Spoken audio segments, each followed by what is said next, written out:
आजच्या कार्यक्रमावर उपस्थित माझ्या सर्वोच्च न्यायालयाचे सहकारी माननीय दीपकर दत्ताजी, माननीय प्रसन्न वराडेजी, माननीय अतुल चांदोरकरजी, मुंबई उच्च न्यायालयाचे मुख्य न्यायमूर्ती श्री आलोक आराध्यजी, माझे सहकारी नागपूर खंडपीठाचे सध्याचे ॲडमिनिस्ट्रेटिव्ह जज श्री नितीन थांबरे, माझे दुसरे सहकारी जे लवकरच नागपूर खंडपीठाचे ॲडमिनिस्ट्रेटिव्ह जज होतील ते अनिल किलोर, न्यायाधीश अभय मंत्री, मंचगाव कासमगाव उपस्थित माझे नागपूर खंडपीठाचे तसेच औरंगाबाद खंडपीठाचे सर्व सन्माननीय सहकारी बंधू आणि भगिनी, माझे माजी सहकारी आणि ज्येष्ठ बंधू चव्हाण साहेब, सुनील शुक्रे, अविनाश गरोटे आणि मेहरे साहेब, बार काउन्सिल ऑफ इंडियाचे अध्यक्ष आशिष देशमुख, महाराष्ट्र आणि गोवा बार काउन्सिलचे सर्व सदस्य सतीश देशमुख, आसिफ कुरेशी, अनिल गोरदीपे आणि पारिजात पांडे, जिल्हा बार वकील संघाचे सन्माननीय अध्यक्ष रोशन पागळे आणि सचिव श्री मनीष रणदिवे, त्याचप्रमाणे इतर सर्व पदाधिकारी, माझी आई आदरणीय कमलताई गवईजी, माझ्या अर्धांगिनी डॉक्टर तेजस्विनी गवई, या विदर्भातल्या अनेक जिल्ह्यातून प्रधान जिल्हा न्यायाधीश या कार्यक्रमाला हजर राहिले आहेत. प्रत्येकाचा नावोल्लेख करणं वेळेच्या अभावी करणार नाही. हायकोर्ट बार असोसिएशनचे अध्यक्ष श्री अतुल पांडे आणि सचिव अमोल गलतारे, नागपूर खंडपीठाचे प्रमुख सरकारी वकील श्री देवेंद्र चव्हाण, त्याचप्रमाणे assistant solicitor general Nandesh Deshpande, district government Nitin Telgote,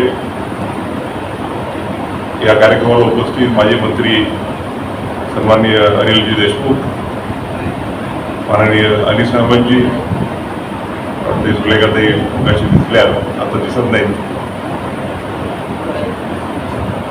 supreme कोर्टाचे सेक्रेटरी जनरल श्री मुनघाटे, हायकोर्टाचे रजिस्ट्रार जनरल श्री समीर अडकर, महाराष्ट्राचे विधी व न्याय विभागाचे सचिव श्री विलास गायकवाड, या कार्यक्रमाला मोठ्या संख्येने उपस्थित शासकीय अधिकारी आणि बाजूला आपली जी विस्तारत भव्य अशी इमारत आहे त्या इमारतीच्या बांधकामामध्ये त्याचं मोलाचं योगदान राहिलेलं आहे ते पब्लिक वर्क्स डिव्हिजनचे सर्व पदाधिकारी, गरोटेंचं नाव विसरलो, अविनाश गरोटे उपस्थित आहेत, सर्व न्यायाधीश विविध जिल्ह्यातले इथे उपस्थित असलेले माझे अनेक मित्र समोर दिसत आहेत. सगळ्यांचा नावोल्लेख होणे शक्य होणार नाही आणि माझ्या नागपूर डिस्ट्रिक्ट बार असोसिएशनचे सर्व सन्माननीय सदस्य, त्याचप्रमाणे न्यायालयीन कर्मचारी,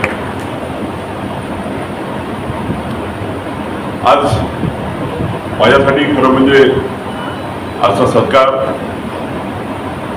महत्त्वाचा नाही, तो सत्कार मी आपलाच आहे आणि आपण आपुलकीने जो एवढा भव्य दिव्य कार्यक्रम केला आहे त्याबद्दल मी आपलं अभिनंदन करतो. परंतु आज या दिनाचं औचित्य साधून आपण परमपूज्य डॉक्टर बाबासाहेब आंबेडकर यांच्या तैलचित्राचं अनावरण केलं. त्याचप्रमाणे भारतीय राज्यघटनेच्या प्रस्ताविकेचं प्रिएम्बलचं तिन्ही भाषांमध्ये आपण जे लोकार्पण केलं काय ते माझ्याकरता अधिक जास्त महत्त्वाचं आहे.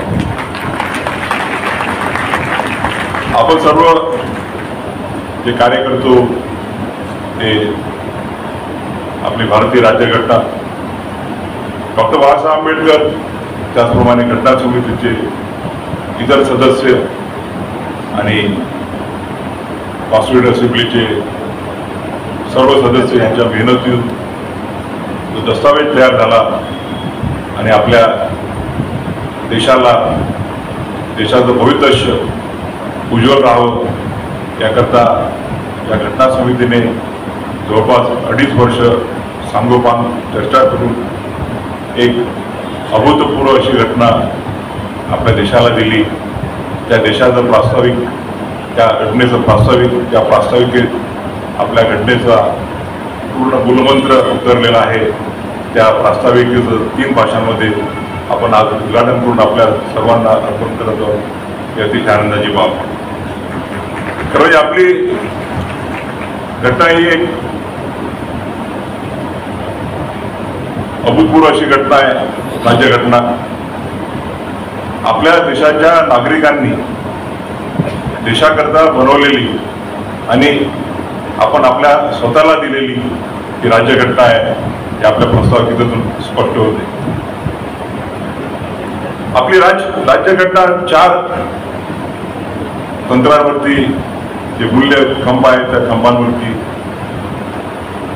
मोठ्या भक्कमपणे उभी आहे. जस्टिस न्याय, मग तो न्याय सामाजिक, आर्थिक आणि राजकीय. इक्वॅलिटी, समानता, equality of opportunity and status and liberty of thought expression, faith and belief and religion. आणि सर्वात महत्त्वाचं म्हणजे fraternity, while ensuring the dignity of the individuals and the unity and integrity of the. मला दुसरा आनंद होत आहे की आज माझ्या हस्ते आपण परमपूज्य डॉक्टर बाबासाहेब आंबेडकर यांच्या तैलचित्राचं डिस्ट्रिक्ट कोर्टामध्ये डिस्ट्रिक्ट कोर्टाच्या भव्य विस्तारित इमारतीमध्ये अनावरण केलं. मला आनंद आहे की मी माझ्या भाषणामध्ये नेहमीच म्हणत असतो की आज मी काही जो आहे त्या पदापर्यंत पोहोचलो आहे. त्या पदापर्यंत पोहोचण्याची मी पोहोचू शकलो ती भारतीय राज्यघटना आणि डॉक्टर बाबासाहेब आंबेडकरांचा विचार यामुळे. आणि मला आनंद आहे की मी ज्यावेळेला 1984 साली वकिली केली सुरुवातीला मुंबईला, तोपर्यंत डॉक्टर बाबासाहेब आंबेडकरांचं तैलचित्र मुंबई उच्च न्यायालयामध्ये नव्हतं. आणि योगायोगाने मी वकिली चालू केली त्या दिवशी वेस्टर्न इंडिया ॲडव्होकेट्स असोसिएशनची निवडणूक मित्रांच्या आग्रहाखातर रडलो आणि एक्झिक्युटिव्ह कमिटीवरती निवडून आलो. आणि पहिलं आम्ही कुठलं काम केलं असेल तर तो जो मुख्य हॉल आहे रूम नंबर 36 त्या हॉलमध्ये डॉक्टर बाबासाहेब आंबेडकरांचं मी तैलचित्र अर्पण केलं आणि त्या तैलचित्राचं उद्घाटन 1985 साली करतात. त्यानंतर ज्यावेळेला मी नागपूर खंडपीठाचा प्रशासकीय न्यायमूर्ती होतो त्यावेळेला नागपूरच्या वकिलांनी त्याचप्रमाणे न्यायालयीन कर्मचारी जे हायकोर्टात होते त्या सर्वांनी कॉन्ट्रीब्यूट करून बाबासाहेब आंबेडकरांचं एक भव्य दिव्य जे तैलचित्र आहे आपण जेव्हा आपला जो मेन भाग आहे हायकोर्टाचा आणि तिथून त्या पायऱ्यांवरनं आपण ज्यावेळेला हायकोर्टामध्ये प्रवेश करतो त्यावेळेला आपल्याला सर्वांना आपल्यासमोर बाबासाहेब आंबेडकरांचं एक भव्य असं तैलचित्र दिसतं. त्याचं अनावरण करण्याची आणि त्या तैलचित्राच्या स्थापनेमध्ये मला सहभाग करण्याची संधी मिळाली हे मी माझं दुसरं भाग्य समजतो. आणि त्याच डॉक्टर बाबासाहेब आंबेडकरांचा जो पुतळा आहे, तो पुतळा डॉक्टर बाबासाहेब आंबेडकरांचा त्यांच्या वकिली वेशाबद्दल जो पुतळा आहे, त्या पुतळ्याच्या पुतळा निर्माण करण्यामध्ये आणि त्याची सर्वोच्च न्यायालयाच्या प्रांगणामध्ये स्थापना करण्याची जी मला संधी मिळाली, तोही माझा मी एक फार मोठा बहुमान समजतो. ज्या बाबासाहेब आंबेडकरांनी जी अविरत मेहनत केली, त्या मेहनतीमुळे ही भारतीय राज्यघटना तयार झाली. त्या बाबासाहेबांच्या प्रती आपल्या आदर व्यक्त करण्याकरता, आपण संवेदना व्यक्त करण्याकरता, कारण की आपण जे चित्र लावतात तर ते नुसतं एक प्रतिनिधी स्वरूपात असतं. त्या चित्रामधून त्यांचे जे विचार असतात, त्यांचे जे आचार असतात, त्या विचारांची आपल्याला सदैव अशी आठवण राहावी आणि त्या विचारांमधून आपण आपल्या प्रेरणा घेऊन मार्गक्रमण पुढे करत राहावं, हा त्यामध्ये एक उद्देश असतो. आणि त्यामुळे मी खरोखर अभिनंदन करतो रोशन बागडे, मनीष संदिवे, प्रिन्सिपल डिस्ट्रिक्ट जज दिनेश सुराणा, त्याचप्रमाणे नागपूर जिल्ह्याचे सर्व सन्माननीय न्यायाधीश, त्याचप्रमाणे वकील बंधू आणि भगिनी, की त्यांनी डॉक्टर बाबासाहेब आंबेडकरांची प्रतिमा आणि भारताच्या राज्यघटनेच्या प्रस्ताविकेचं आपण स्थापना केली. त्याबद्दल मी माझ्या वतीने आपल्या सर्वांचं हार्दिक अभिनंदन करतो. मला वाटते खरं म्हणजे प्रिॲम्बलचं उद्घाटन करायचं होतं ते अगोदरच, ते वर्षभरापूर्वी किंवा 6 महिन्याच्या 3-4 महिन्याच्या अगोदर ते करण्याचं ठरलं असावं. काही कारणामुळे ते झालं नाही, कारण की माझ्या नावासमोर मला दिसलं असो.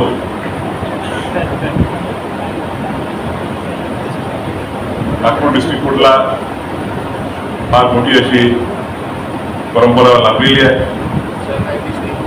या कोर्टाने या देशाला मोठमोठे वकील, मोठमोठे विद्वान दिलेले आहेत. मग ते भैयासाहेब एम आर बोबडे असो, त्यांच्याबद्दल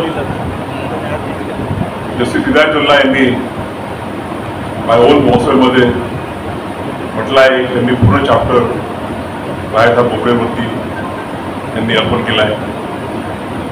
ते म्हणाले की I have seen the greatest of the lawyers at Nagpur, the dawns of the bar, but undoubtedly the greatest among them was M.R. Bobre. त्यानंतर तीच परंपरा भाऊसाहेब बोबडे, त्यानंतर शरद बोबडे आणि दुसरं एक मोठं व्यक्तिमत्व या बारने आपल्याला, जुन्या लोक तर खूप आहेत, त्याबद्दल आपल्या इतिहासात लिहिलेला आहे. परंतु आजही त्या 2 वकिलांबद्दल पूर्ण देशामध्ये आदराने नाव घेतलं जातं, ते म्हणजे भाऊसाहेब बोबडे आणि V.R. मनोहर. ते 2 वकील या नागपूरने या देशाला दिलेली गिफ्ट आहे.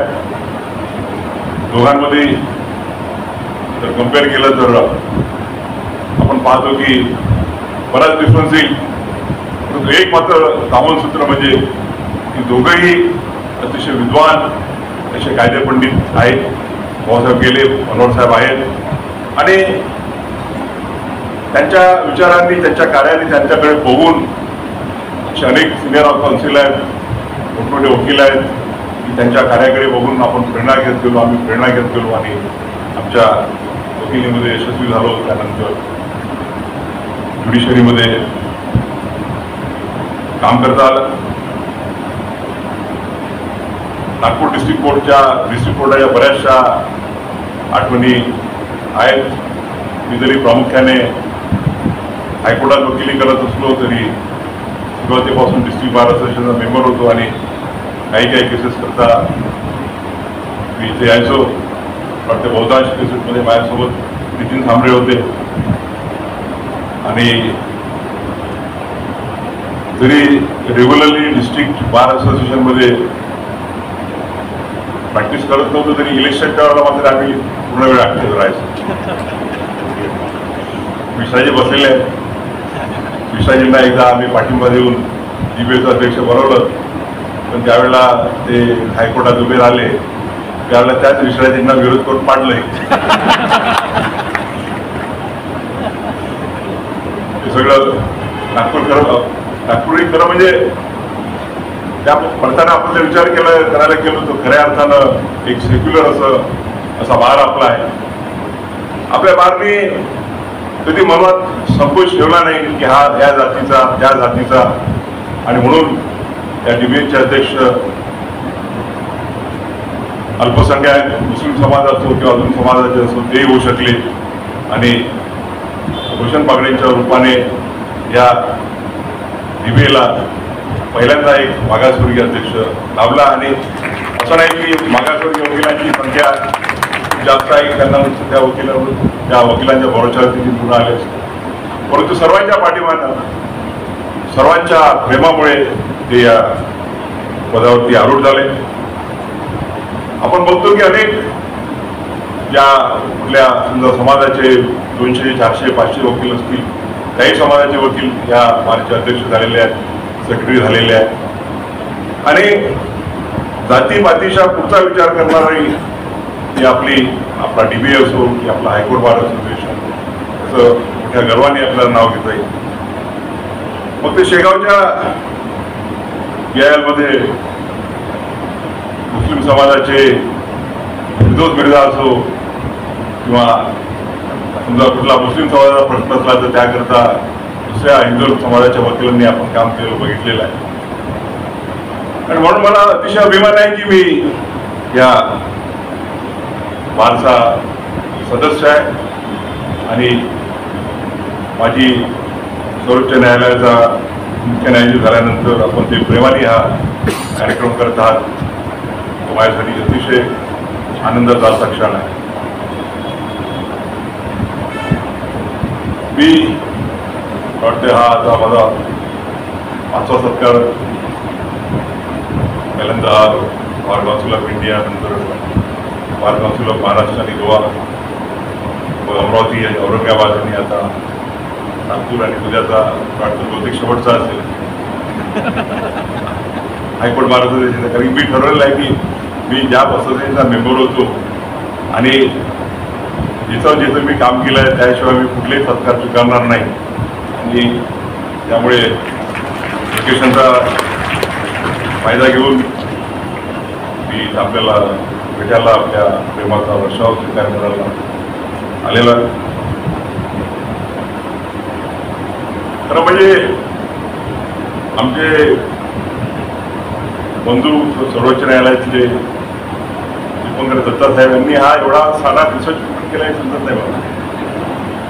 कारण बऱ्याचशा गोष्टी त्यांनी आज अशा सांगितल्या की ज्या फक्त मला माहीत होत्या आणि माझ्याही स्मरणातून निघून गेल्या होत्या. त्यामुळे आज त्या परत जिवंत झाल्या. मी दीपंकरबाईंनी सांगितल्याप्रमाणे माझी जडणघडण ही आईवडिलांच्या संस्कारातून झाली. वडिलांनी अतिशय कमी वयामध्ये बाबासाहेबांच्या चळवळीत स्वतःला झोकून घेतलं आणि त्यामुळे त्यांची वकील बनण्याची इच्छा जरी होती तरी ते LLB होऊ शकले नाही. कारण की भूमिलांच्या सत्याग्रहामध्ये ते त्यांची LLBची परीक्षा होती त्यावेळेला जेलमध्ये होती. आणि लहानपणापासून त्यांना समाजाचे प्रश्न सोडवताना गोरगरिबांच्या हिताचं कार्य करताना बघितलं आणि त्याच विचारांची तुकडी. आणि डॉक्टर आज ते जरी वकील नव्हते तरी घटनेचे अतिशय सुंदर असे व्यासन त्यांना होता, घटनेचा सुंदर असा अभ्यास होता आणि कॉन्स्टिट्यूशनवर सुद्धा अतिशय सुंदर असं ते वक्तव्य करू शकायचे. आणि त्यामुळे डॉक्टर बाबासाहेब आंबेडकरांचा विचार हा डॉक्टर बाबासाहेब आंबेडकरांचा एक, त्याला आपण म्हणतो की डॉक्टर बाबासाहेब आंबेडकरांच्या विचाराचं लक्ष ठेवून जीवनामध्ये मार्गक्रमण करण्याची प्रेरणा मिळाली. दीपांकरबाईंनी सांगितल्याप्रमाणे लहानपणी वडील राजकारणात असल्यामुळे खूप सारे लोक यायचे आणि त्यावेळेला शिक्षणाच्या सवलती सगळीकडे उपलब्ध नव्हत्या आणि त्यामुळे नुसतंच दादांचे भाऊ आणि बहीण नाही, सख्खे भाऊ बहीण नाही, चुलत भाऊ, आते भाऊ, मामे भाऊ, मावस भाऊ असे 15-20 लोक एकेका वेळेला शिक्षण घ्यायला तिथे आमचं छोट्या ठिकाणी घर होतं म्हणजे पुण्याचं, त्या 2-3 मुलांच्या घरामध्ये तिथे राहायचे. त्या सगळ्यांचा संपर्क जाई आणि आपल्या आत्याबाई होत्या त्या करायचे आणि दीपंकरबाईंनी सांगितलं मी थोडीफार कधी कधी मदत करायची. त्यामुळे मेहनत करण्याची, कष्ट करण्याची आणि सामाजिक विचार करण्याची जी जडणघडण आहे ती त्या संगोपनात आहे. मी ते वकील झालो तेही दादांच्यामुळे. माझी सुरुवातीला वकील बनण्याची इच्छा नव्हती, त्यांची सुद्धा इच्छा वकील बनण्याची असल्यामुळे त्यांनी आग्रह केला आणि तो मी आदेश त्यांचा मानला. आणि त्यानंतर ज्यावेळेला मुंबई उच्च न्यायालयाचा न्यायाधीश बनण्याची संधी आली त्यावेळेला कारण की नेहमीप्रमाणे नाव आलं की 1 वर्ष, 2 वर्ष, 3 वर्ष लागतातच. तो वेटिंग पिरियड थोडा जास्त झाला होता, त्यामुळे मग विचार केला की सुप्रीम कोर्टात जाऊन वकिली करावं. पण वडिलांनी म्हटलं की नाही, तू वकिली केली फक्त पैसा कमावशील, परंतु जर जज झाला तर बाबासाहेब आंबेडकरांचं जे सामाजिक आणि आर्थिक न्यायाचं स्वप्न आहे त्या स्वप्नाच्या पूर्ततेकरता आपला हातभार लावू शकतो. मला आनंद आहे आज की वडिलांचे दोन्ही आदेश मी मानले, वकिली सुरू केली आणि जज झालो. वकिलीच्या कालखंडात आणि न्यायदानाच्या कालखंडात मला आनंद आहे की डॉक्टर बाबासाहेब आंबेडकरांचं जे आर्थिक आणि सामाजिक समतेचं जे तत्व होतं त्या तत्वाला अनुसंगून मला कार्य करता आलं. वकिलीत असो की न्यायदानात असो. मगाशी दीपंकर दत्ता साहेबांनी उल्लेख केला की माझे वडील दादासाहेब गवई आहेत, त्यांच्याबरोबर आरमुगम साहेब आणि दादासाहेब कुंभारे या तिघांनी दिल्लीला आमरण उपोषण सुरू केलं होतं की जे धर्मांतरित बौद्ध आहेत त्यांना सवलती मिळाव्या. त्या आंदोलनामध्ये मला त्यांच्यासोबत राहण्याची आणि त्या आंदोलनामध्ये एक महत्त्वाची भूमिका आपल्या सुलेखाताई होत्या. त्याचे एक चांगलं तिथे शिकता आलं, काम करता आलं. आणि मगाशी दीपंकरबाईंनी उल्लेख केला एका विद्यार्थ्याच्या ॲडमिशनचा. नवीन वकिली चालू केली होती. सुरुवातीला मी मुंबईला होतो. 1985-86चा तो काळ असेल. एक मेहतर समाजाचा विद्यार्थी आला माझ्याकडे, गेलोट नावाचा, आणि त्याला मेडिकल कॉलेजची ॲडमिशन डिनाय करण्यात आली होती आणि ते मी पिटिशन केलं. आणि मला आनंद आहे की त्यावेळेला न्यायमूर्तीचं नाव आठवते, जस्टिस CS धर्माधिकारी हे ते प्रिसाइडिंग सिनियर जज होते आणि त्यांच्या आदेशामुळे मला आनंद आहे की बेहतर समाजातला एक व्यक्ती पहिल्यांदा MBBSला त्याला ॲडमिशन मिळाली. आपल्या तरी भारताची राज्यघटना 1950 साली अस्तित्वात आली तरी महाराष्ट्रामध्ये 1950 ते 1985 या सालापर्यंत एकाही बेहतर समाजाच्या तो इव्हन दलितांमधला दलित समाज आपण समजला जातो. रतलाम म्युन्सिपल काउन्सिलमध्ये त्याबद्दल सुप्रीम कोर्टाने जस्टिस कृष्णा यांनी फार मोठे ताशेरे ओढलेले आहेत. त्या समाजाच्या एका मुलाला ॲडमिशन देता आली याचा जो आनंद आहे तो लाखो रुपये करोडो रुपये कमावण्यापेक्षा निश्चितच जास्त आहे. असे अनेक प्रसंग आहेत की याचा उल्लेख करता येईल. वेळेवर जास्त सांगणार नाही. 24 नोव्हेंबर नंतर बराच वेळ राहील त्यावेळेला लिहिता येतील काही आठवणी. ते सगळे अनिल भाऊ वगैरे माझे पक्षकार राहिलेले आहेत. मग त्यांनी उल्लेख केला की एका वडिलांच्या राजकीय मित्राची एक केस केली मी आणि मग त्यांनी मला हे तर माहित नाही त्यांना कुठून कळलं की फक्त त्यांच्यावर वाटते गुप्तहेर यंत्रणा हे रॉ पेक्षा आणि CIA पेक्षा जास्त मजबूत दिसते. रॉ CIA KGB आता नाव सांगायला हरकत नाही कारण की आदरणीय दत्ता भाऊ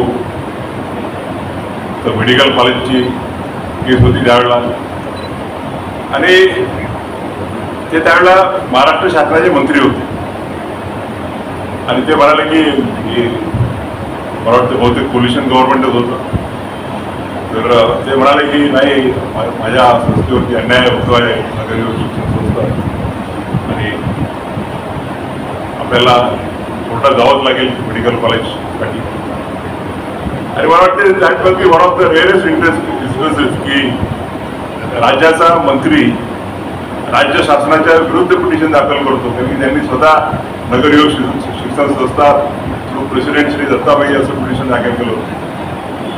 योगायोगानं तेही धर्माधिकारी साहेबांपुढे लागलं होतं आणि धर्माधिकारी साहेबांनी विचारले की असं कसं की एक मंत्रीच आपल्या सरकारविरुद्ध पिटिशन दाखल करतोय. उत्तर दिलं की म्हटलं they are in different capacities. मंत्री म्हणून ते शासनाचे एक भाग असतील परंतु एका शिक्षण संस्थेचे पदाधिकारी आणि त्या शिक्षण संस्थेला जर आपल्यावरती अन्याय होत असेल तर न्याय मागण्याचा हक्क आहे. अधिकारी साहेबांनी त्यावेळेला आमच्या बाजूने निर्णय दिला. असे अनेक उदाहरणं आहेत. त्यांनी मोठ्या लीडरमधून कुठून माहिती काढली हे तर मला कळायलाच पडलं नाही कारण की हे फक्त मलाच माहिती आहे की नगरमध्ये श्रीगोंद्याला कोर्टाचं उद्घाटन ते करणार होतो मी. त्यावेळेला बघितलं होतं आय हॅड बिकम अ जज पाहिजे. दॅट वॉज बी अराउंड 2008-9 आणि बाबुराव पाचपुते त्या जिल्ह्याचे पालकमंत्री होते आणि पालकमंत्री या नात्यानं त्यांना तिथे निमंत्रित करण्यात आलं.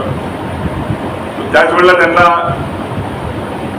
आदरणीय पवार साहेबांच्या सोबत एक कार्यक्रम कुठेतरी अटेंड करायचा होता आणि ते थोडे द्विधा मनस्थितीत होते की काय करायचं. इकडे आपल्या पक्षाचे मोठे नेते कार्यक्रमाला त्यांनी बोलावलं आणि एकाकडे त्या जिल्ह्याचा पालक न्यायमूर्ती बिल्डिंग उद्घाटन करणार आहे. त्यांनी पाचपुते साहेबांना सांगितलं की तू माझ्या कार्यक्रमाला नाही आलं तरी चालेल पण तू भोळे साहेबांच्या कार्यक्रमाला निश्चित जा कारण की एक दिवस हा मुलगा या देशाचा मुख्य न्यायमूर्ती होता.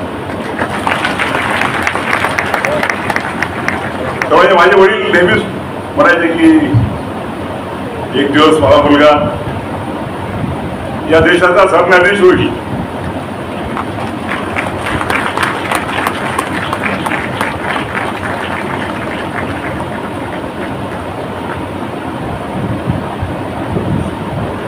परंतु ते पाहायला मी राहणार नाही आणि 2015 ते गेले. आज त्यांची अनुपस्थिती प्रकर्षाने जाणवते. मला आनंद आहे की आज माझी आई हा प्रसंग पाहण्यासाठी आणि आशीर्वाद देण्यासाठी होती आहे.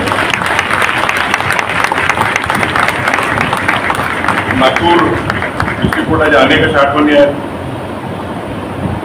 एकदा सिरियस झालं म्हणून मॅटर मोडमध्ये हेमा मालिनीच्या विरुद्ध 138ची केस झाली होती दाखलीचे आणि पक्षकार दुसऱ्या साईडने कोण होते सांगणार नाही, ते नागपूरचे झाले, बऱ्याच वकिलांना माहीत असेल.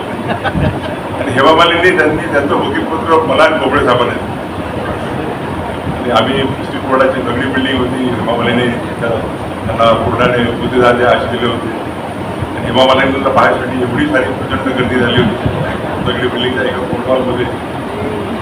आणि ते खरं 138चं मॅटर होतं.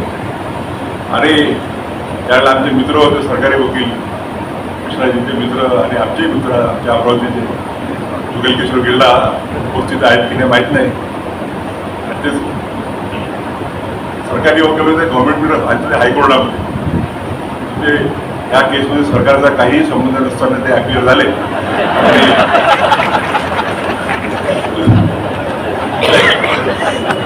दुसऱ्या दिवशी पेपरमध्ये मोठी बातमी आली की अमुक ह्याच्यातर्फे यशकुमार हे वकील हजर होते, नंतर हेमा मालिनीतर्फे शरद बोबडे आणि भूषण गवई यांनी काम पाहिले आणि सरकारतर्फे जुगल किशोर गिल्लाजी. मी विचारलं गिल्लाजींना पेपरमध्ये वाचून, म्हटलं गिल्लाजी तुम्ही काय पाहिले या प्रकारात? गिल्लाजी माझ्या खूप जवळचे मित्र आहेत, कारण की ज्या वेळेला मी वकिली चालू केली नागपूरला त्यावेळेला माझ्या ओळखीचं मनोहर साहेबांशिवाय आणि भाऊसाहेब बोबडेशिवाय मला दुसरा वकील कुणी ओळखीचा असेल तो म्हणजे फक्त जुगल किशोर गिल्लाच होते. आणि सुरुवातीला त्याने मी त्यांच्या टेबलावरती बसायचो, नंतर हळूहळू बोबडे साहेबांची ओळख वाढत गेली आणि मग आम्ही ती बार काउन्सिल ऑफ महाराष्ट्राची जी रूम होती त्या रूममध्ये मी शिफ्ट झालो बोबडे साहेबांसोबत झाला. आणि एक फार मोठा ग्रुप होता. मग बोबडे साहेब होते, त्यानंतर ॲडव्होकेट CS कप्तान होते, मुकेश समर्थ, अशा बाकी अनेक होते. तर या बारनी या डिस्ट्रिक्ट कोर्टाने मला करून दिलं आहे. मी त्या बारचा नेहमीच मी राहील आणि त्या पूर्ण दायित्वातून मी तो होण्याचा काही प्रश्नच येत नाही. एका फार गाजलेल्या क्रिमिनल मॅटरमध्ये त्यावेळेला मला स्पेशल प्रॉसिक्युटर म्हणून नेमणूक करण्यात आली होती. 1992-93चा तो कालखंड होता आणि त्या कालखंडामध्ये त्या केसमध्ये मला मी ज्युनियर तरी मोठमोठे दिग्गज वकील मनोहर साहेब असो, अविनाश गुप्ता, सोबत धर्माधिकारी एका बाजूला होते आणि सरकारच्या तर्फे मी एका बाजूला होतो. असं अनेक शिकण्याचा मोठ्या मोठ्या वाटेमध्ये आला. परंतु वकील म्हणून मी माझ्या दृष्टीने सर्वात महत्वाचं जर कुठलं कार्यकर्ता आला ते मला ते म्हणजे मगाशीच मला मी यावेळेला येत होतो तर माझं ते ऑक्सफर्डमधलं कुठेतरी वाचन वाचलं की judicial activism is born to stay, it is necessary for upholding the constitution and upholding the rights of the citizen. परंतु ॲट द सेम टाइम या विचाराचा नेहमीच आलेला आहे की भारतीय राज्यघटनेने आपल्या ज्या तिन्ही विंग्स आहेत, की लेजिस्लेचर असो, एक्झिक्युटिव्ह असो, ज्युडिशरी असो, याच्या मर्यादा आखून दिलेल्या आहेत. कायदे करायचं काम कायदे मंडळाचं आहे, की पार्लमेंट असो की विविध राज्याच्या विधान मंडळ असो. राज्यघटनेनुसार आणि कायद्यानुसार काम करणं हे एक्झिक्युटिव्हला अपेक्षित असते. आणि जेव्हा कुठले कायदे हे आपल्या पार्लमेंटचे किंवा विधिमंडळाचे अधिकार आहेत त्या अधिकाराच्या बाहेर जाऊन केलेले असतात किंवा कॉन्स्टिट्युशनल प्रिन्सिपल जे आहेत त्या प्रिन्सिपल्सला भेट देणारे असतात, त्यावेळेला ज्युडिशरी स्टेपिंग करू शकते. परंतु प्रत्येक बाबीमध्ये ज्युडिशरीने एक्झिक्युटिव्ह आणि लेजिस्लेटिव्ह फील्डमध्ये जर साधा प्रयत्न केला तर मी नेहमीच म्हणत असतो की तो judicial activism is bound to stay. It should not be permitted to be converted into judicial adventurism and judicial terrorism. आणि त्याला मी गव्हर्नमेंटकडे होतो वाटते 2001चा वगैरे कालखंड असेल आणि जुलैचा वगैरे महिना होता. नागपूर खंडपीठाने ऑर्डर दिली की नागपुरातल्या सगळ्या झोपडपट्ट्या 8 दिवसामध्ये निर्दस्त करण्यात याव्यात. नाव घेणार नाही मी. आणि जर नाही केलं 8 दिवसामध्ये collector will be personally held guilty for committing contempt of court. बातमी आल्या आल्या त्यावेळेला आदरणीय विलासराव देशमुख हे महाराष्ट्राचे मुख्यमंत्री होते. अनिल भाई सुद्धा त्यावेळेला मंत्री होते. मला मी जे गव्हर्नमेंट लीडर झालो होतो या सगळ्यांच्या आग्रहामुळे विलासरावांनी म्हटलं होतं की बाबा या गव्हर्नमेंट लीडर हो. आणि त्यावेळेला सुरुवातीला मी खूप काही इच्छित नव्हतो, पण मी एका अटीवरती झालो की अपॉइंटमेंट करताना अर्ध्या माझ्या राहतील अर्ध्या तुमच्या राहतील. आणि मला आनंद आहे की त्या अर्ध्यापैकी अनेक जण आज बेंचवरती माझ्यासोबत आहेत. न्यायमूर्ती सांबळे, न्यायमूर्ती किलोर, भारती कागरे. आणि त्यांचा फोन आला ते वर्ध्याला बाय इलेक्शनसाठी आले होते की ताबडतोब मला भेटा. त्यांना म्हटलं की बॉ प्रोफेशनल एथिक्स प्रमाणे मी तुम्हाला एअरपोर्टला भेटू शकणार नाही. त्यांना फ्लाईट पकडायचं होतं. ते म्हणाले मग तुम्ही सतीश चौधरींच्या घरी या तिथं आपण. आणि ते म्हणाले की असं जर ही ऑर्डर जर स्टे नाही झाली तर फार मोठा अन्याय होईल. या पावसाळ्यामध्ये हजारो लाखो गरिबांना वेगळं जर केलं तर एक फार मोठा लॉ अँड ऑर्डर सिच्युएशन निर्माण होईल. त्यांना मी म्हटलं की 8 दिवसाचा वेळ आहे. तुमच्या शासकीय रेट टेबिजन प्रमाणे जर आपण चॅलेंज करायला लागलो तर सुप्रीम कोर्टात मिनिमम 15 दिवस लागतील दाखल करायला. त्यांनी ताबडतोब तुनच फोन केला. श्रीनिवासन नावाचे चीफ सेक्रेटरी होते. ताबडतोब GR काढा की government has decided to challenge this order before and Supreme Court take all decisions regarding the matter to be filed before the Supreme Court. The Bhushan Gavai government period has been authorized. दुसऱ्या दिवशी सकाळच्या फ्लाईटने मी गेलो आणि दिवसरात्र आम्ही मेहनत करून SLP तयार दाखल केला आणि 8 दिवसाच्या कालखंड संपण्याच्या अगोदर त्या ऑर्डरला स्टे मिळाला. आणि त्यामुळे लाखो हजारो लोक बेघर राहणार होते. त्यांचे घरं वाचले. त्यांच्या डोक्यावरचा निवारा, त्यांचं शेल्टर वाचवता आलं. त्यात खरोखर मला अतिशय आनंद आहे.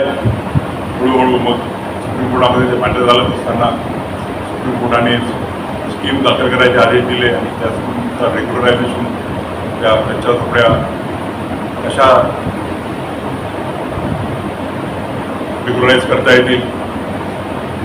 आणि नुकतंच म्हणजे मी त्यावेळेला सर्वोच्च न्यायालयाचा मुख्य न्यायाधीश म्हणून कार्यभार स्वीकारला. विदर्भाचा एक फार मोठा प्रश्न अनेक वर्षापासून जवळपास 40-50 वर्षापासून प्रलंबित होता. तो म्हणजे झोपडी जंगलात. नागपूरचं हायकोर्ट अनेक झोपडपट्ट्या, अनेक इरिगेशन डॅम्स हे झोपडी जंगलावरती उभे आहेत. आणि 1996चं TN गोदावरनची 1296ची जर ऑर्डर त्या ऑर्डरला जर स्ट्रिक्टमध्ये जर अप्लाय करायची वाढी झाली असती तर ह्या सगळ्या झोपडपट्ट्या गेल्या असत्या, डॅम सगळे झाले, शाळा कॉलेजेस आणि म्हणून त्या जजमेंटमध्ये डायरेक्टिव्ह प्रिन्सिपल आणि फंडामेंटल राईट्स याची सांगड घालून ते लाखो झोपड्यापट्ट्या, लाखो जे घरं आहेत रुपी रंगावरती ते रेग्युलाइज करण्याचा आणि सेंट्रल गव्हर्नमेंटने ते रेग्युलाइज करताना विदाउट इन्सिस्टिंग ऑन NPV करण्याचे आदेश देता आले आणि लाखो लोकांना त्याचा निवारा वाचवता आला. त्याचप्रमाणे अनेक लोकांना त्या आपल्या भारतीय राज्यघटनेचं डिस्ट्रिब्युटिव्ह जस्टिसचं जे मूल्य आहे त्या मूल्यानुसार अनेक लोकांना शेतीसाठी त्या जमिनी अलॉट करण्यात आल्या होत्या आणि या जजमेंटमुळे त्या हजारो लाखो शेतकऱ्यांना त्यांचा जो राईट टू लाईव्हलीहूड आहे तो वाचवता आला. याचाही मला अतिशय आनंद आहे. अनेक अशा ऑर्डर्स आहेत त्याच्यासाठी काही ठेवावं लागेल कारण की बरेचसे लोक तर कॉमन राहतीलच. 35 मिनिटं झाले आहेत. आज बागडे साहेबांनी उल्लेख केला ही फायलिंगचा वगैरे निश्चितच अभ्यास करून योग्य तो निर्णय घेईल, त्याच्याकडून पालन साधला जाईल. त्याशी त्यांनी उल्लेख केला ओल्ड हायकोर्टची बिल्डिंग डिस्ट्रिक्ट कोर्टाकरता किंवा बाकी कोर्ट कॉम्प्लेक्स करण्याकरता देण्यात यावी. मला वाटते 2019च्या नंतर मला तो अधिकार राहिलेला नाही. आणि खरं म्हणजे फार पूर्वीपासूनच करायला पाहिजे. पार्किंग वगैरे आहे ते माझ्याच ऑर्डरमुळे आणि पार्किंगचं कॉर्पोरेशनला ऑर्डर्स देऊन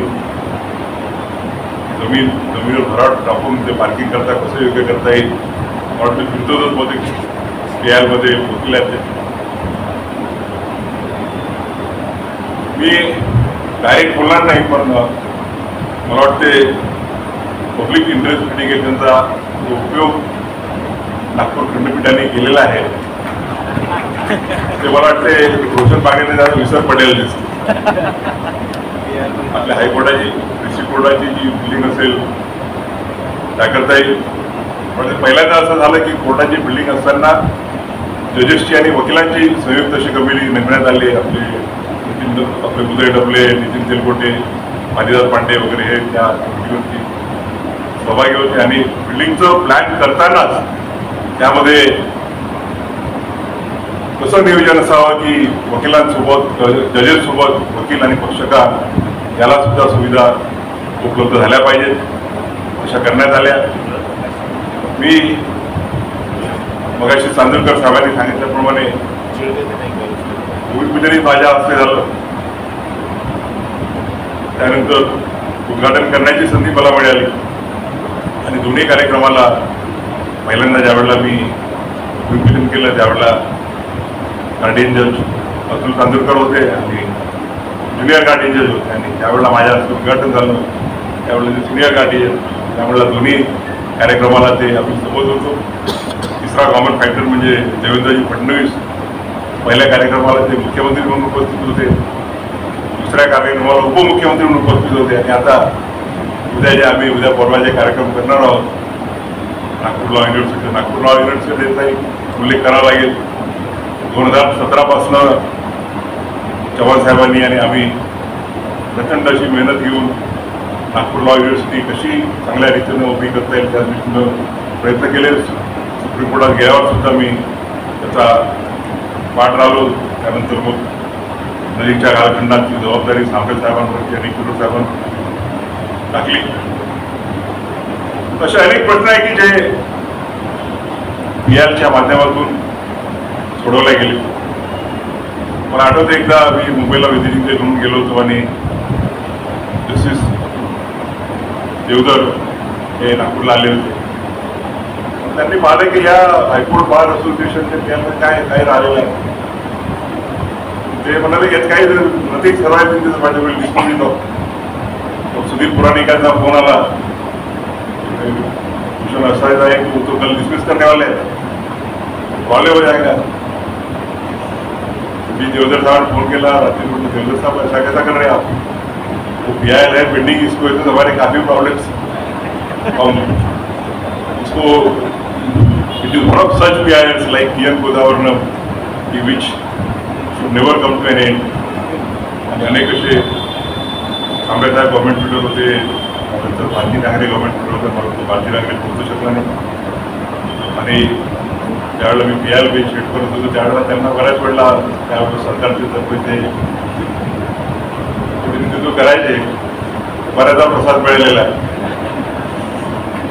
त्यानंतर नागपूर खंडपीठाने परंपरा पुढे ठेवली. त्यावेळेला आमचे मित्र, आमचे अमरावतीकर सुनील भाऊ पुढे कोविडच्या काळात PIL रेझोल्युशन हाताळत होते.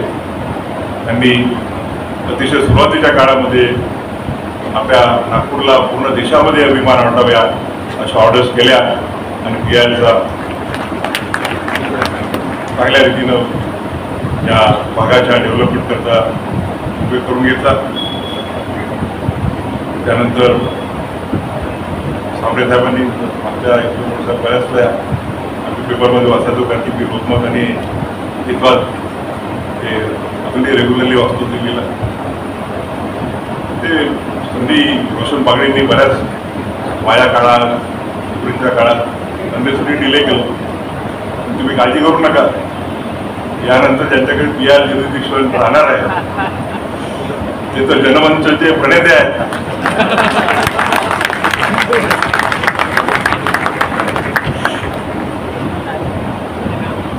नागपूरच्या हायकोर्टाची 5 एकरची जागा आम्ही कशी मिळवली हे सगळ्यांना माहीत आहे. बोलणं बरोबर नाही, कांगडे मॅडम गव्हर्नमेंट मिळवलं त्यावेळेला माझे क्षत्रिय चीफ सेक्रेटरी होते.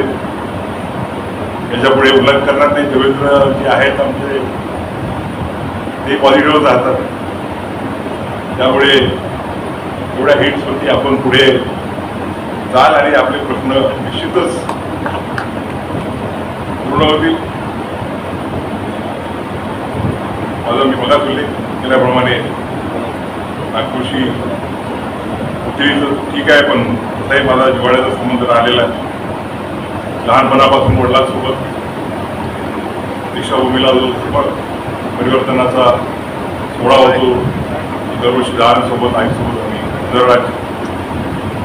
आणि आज जे दीक्षाभूमीवरती स्मारक उभा आहे, त्या स्मारकाच्या उभारणीमध्ये माझे वडील दादासाहेब गवई, त्याचप्रमाणे एक तृतीय सहकारी दादासाहेब कुंभारे, उरलेले घरात यांचं कॉन्ट्रीब्युशन राहिलेलं आहे.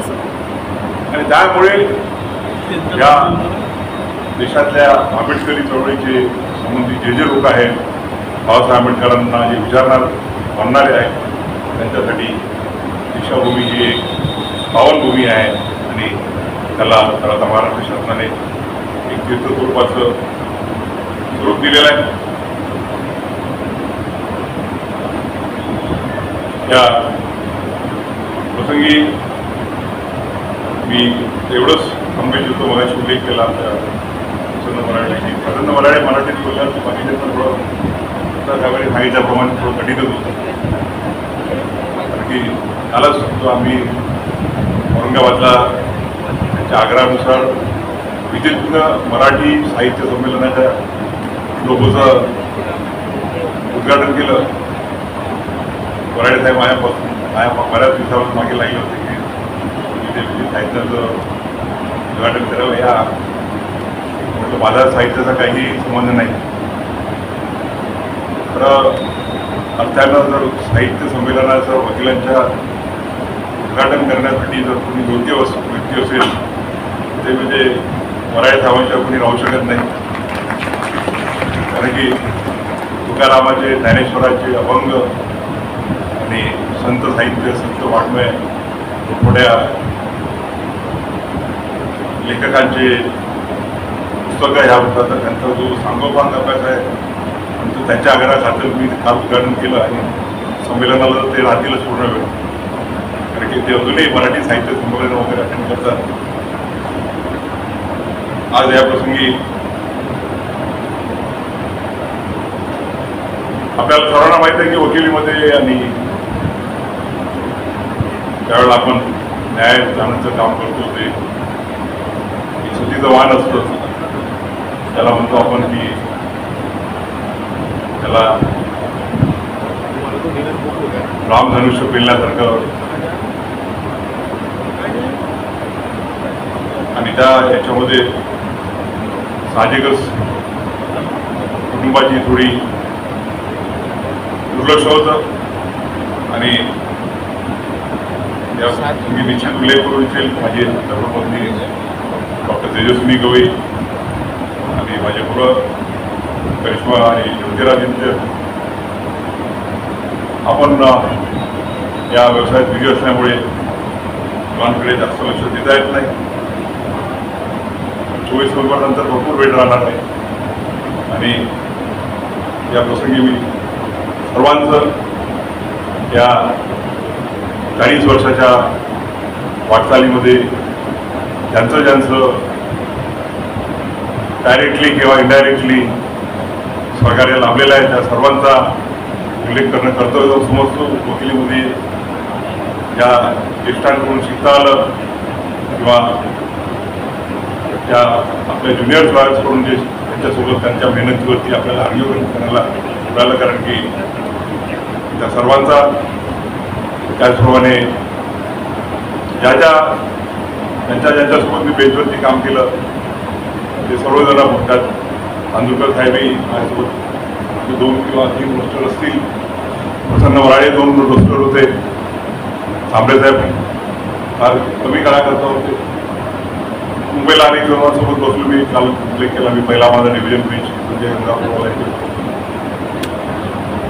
सगळे मोठा ते अनेक सिनियरसोबत बसण्याची संधी मिळाली, शिकण्याची संधी मिळाली आणि सिनियर झाल्यानंतर बऱ्याच सिनियर ज्युनियर जजेसचं सहकार्य मिळालं. त्या सर्वांच्या सहकाराच्या विना माझे लॉ क्लर्क उपस्थित आहेत आज 2 जण. आम्ही शुक्रवारी सोमवारी 60-70 केसेस वाचतो, ते लॉ क्लर्कच्या भरोशावरच आम्ही करू शकतो. त्यात त्यांची सगळ्यांची मेहनत असतो. संपूर्ण स्टाफ, मग तो हायकोर्टाचा असो, सुप्रीम कोर्टाचा असो, स्टेनोग्राफर्स, पर्सनल स्टाफ, यांच्या सर्वांच्या मदतीशिवाय देशाचा गडद काढणं हे कठीण असतं. त्या सर्वांप्रती कृतज्ञता व्यक्त करणं आणि आपले आभार तर मी मानणार नाहीच. बार काउन्सिल आहे माझ्या वाटचालीत, बार काउन्सिलचंही चांगला भाषण वगैरे द्यावं लागलं. मी पहिले काही खूप भाषण द्यायचं नाही. मंगल दत्ता साहेब म्हणाले की natural choice would have been politics. 1990 पर्यंत जो होता मार्ग, परंतु आयुष्यामध्ये काही अपघात घडत असतात, काही वाईट असतात, काही चांगले असतात. माझ्यासाठी चांगला अपघात तिने घडून आणला आणि तो मार्ग सोडून वकिलीत लागलो. आणि मला वाटतं तो माझ्या दृष्टीनं सर्वात महत्त्वाचा असा निर्णय होता दुसऱ्या वडिलांची वकिली करण्याचा आणि कशी ॲक्सेप्ट करण्याचा. त्यामुळे या प्रसंगी ज्या सर्वांचं माझ्या आयुष्यामध्ये योगदान झालेलं आहे, माझ्या वाटचालीमध्ये योगदान झालेलं आहे आणि त्यात निश्चितच नागपूर जिल्हा वकील संघटनेचं अतिशय मोलाचं योगदान राहिलेलं आहे. त्या योगदानाबद्दल मी आपले आभार मानणार नाही. मी आपण फक्त ऋणदायित्व व्यक्त करतो आणि आपल्या ऋणातच आपल्या प्रेमाच्या वर्षावतच राहण्याचा जास्त आनंद आहे आभार मानण्याच्या औपचारिकपेक्षा. धन्यवाद.